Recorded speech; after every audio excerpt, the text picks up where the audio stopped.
नमस्कार शेतकरी मित्रांनो, आपण बघू शकता की आज आपण आंब्याची लागवड करत आहे. तर आपण सर्वप्रथम त्याच्यासाठी दीड बाय दीडचा जवळपास गड्ढा केलेला आहे आणि त्याच्यात सर्वप्रथम आपण जे ट्रायकोडर्मा असते, ट्रायकोडर्मा त्याच्यामध्ये आपण वापरत आहे आणि त्याच्याचबरोबर आपण गोदावरीचं एक वर्मी कंपोस्ट म्हणजे जे शिडीच्या लेंडीपासून बनवलेलं आहे ते आपण याच्यात वापर करत आहे. तर सर्वात प्रथम आपल्याला हे जो ट्रायकोडर्मा असते हा पूर्ण या गड्ड्यामध्ये थोडा थोडा म्हणजे फार जास्तही नाही तर थोडा थोडा आपल्याला हा याच्यामध्ये ॲड करायचा आहे. त्याच्याच नंतर आपल्याला जे गोदावरीचं वर्मी कंपोस्ट आहे तर हे गोदावरीचं वर्मी कंपोस्ट आपल्याला त्याच्यामध्ये ॲड करायचं आहे, म्हणजे जेणेकरून झाडाला ग्रोथ हा चांगल्या पद्धतीनं होईल. तर साधारणतः जर याचा हिशोब जर पकडला तर एका झाडाला जास्तीत जास्त 1 पावपर्यंत जे नवीन प्लांटेशन असतं त्याला 1 पाव टाकायचं फक्त. तर ते आपण अंदाजे त्याच्यामध्ये टाकत आहे. आणि हे टाकल्याच्या नंतर आपल्याला जो आपलं कुठलंही प्लांट असू द्या त्या प्लांटचं आपल्याला त्याच्यामध्ये लागवड करायची आहे, म्हणजे जेणेकरून काय होणार आहे, ट्रायकोडर्माने बुरशी जी आहे ती बुरशी त्याच्यामधली खतम होणार आहे.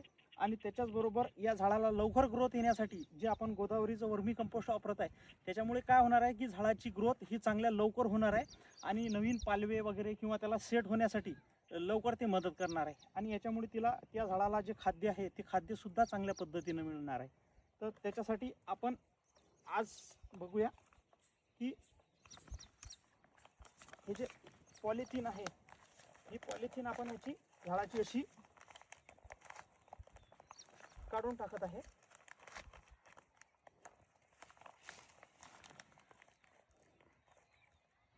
आणि जेणेकरून याच्या मुळा तुटल्या नाही पाहिजे याच्या हिशोबाने आपण ही पॉलिथिन जी आहे ही व्यवस्थित काढायची, म्हणजे जेणेकरून झाडाच्या मुळा ज्या आहेत त्या तुटल्या नाही पाहिजे आणि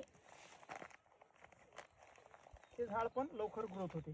किंवा आपण कधी कधी घाईघाईमध्ये हे काढून टाकतो, त्याच्यामुळे त्याच्या मुळांची तुटण्याचे चान्सेस असतात.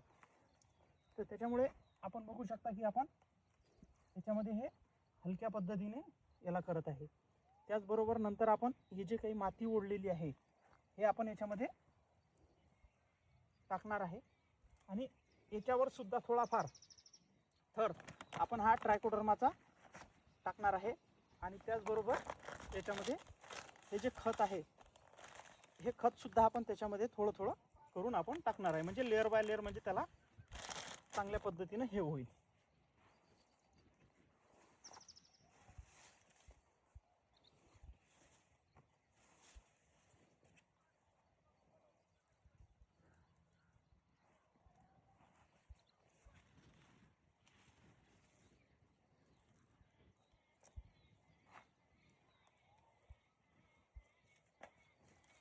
आपण बघू शकता अशा पद्धतीने त्याला हलक्या पद्धतीने, फार जास्त दाबूनही नाही, कारण त्याच्या मुळा ज्या आहेत त्या दबू शकतात किंवा ह्या होऊ शकतात.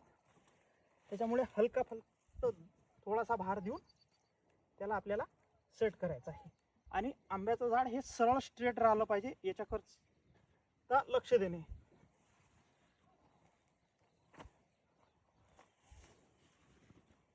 आपण बघू शकता.